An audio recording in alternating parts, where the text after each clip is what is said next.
இது தெரியாமல் சிக்கனை எடுத்து காசை வீணாக்காதீங்க. சிக்கன் எடுக்கிறதுக்கு முன்னாடி தயவு செய்து இதை தெளிவு பெற்றுட்டு சிக்கன் எடுங்க. குறிப்பாக ஜெம்சியின் குடும்ப உறவுகள் உங்களுக்காக ஜெம்சி பவுன் ஃபுட்ஸில் வைக்கிறோம்.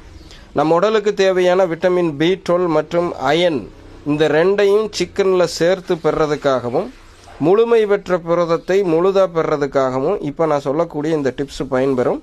ஸோ இது தெரியாமல் நீங்கள் சிக்கனுடைய மற்ற பகுதிகளை எல்லாம் எடுத்துகிட்டு வந்தீங்க அப்படின்னா நீங்கள் நினைக்கிற அளவுக்கு பலனை பெற முடியாது. கேள்வி கேட்ட குடும்ப உறவுகளுக்காகத்தான். ஸோ இப்போ நீங்கள் பார்க்கறது குண்டிக்காய் பகுதி. இதுக்கு பின்னாடி பார்த்தீங்கன்னா கொழுப்பு இருக்கும். இதோட சேர்த்தெடுக்கணும். அதோட இந்த ஈரல் பகுதியும் சேர்த்தெடுக்கணும்.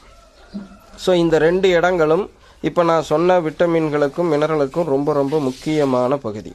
ஸோ இது இல்லாமல் வெறும் போன்லெஸ்ஸு சரிங்களா அந்த மாதிரி எடுத்தீங்க அப்படின்னா அதுலேயும் புரதம் இருக்கும். பட் இதில் உள்ள அந்த விட்டமின் B12 அயனோட பெற முடியாது. குறிப்பாக பெண்களுக்கும் குழந்தைகளுக்கும் இன்னும் கர்ப்பிணியாக இருக்கிறவங்க குழந்தைக்கு ஊட்டச்சத்து வேணுங்கிறவங்களுக்கெல்லாம் இது ரொம்ப ரொம்ப முக்கியம்.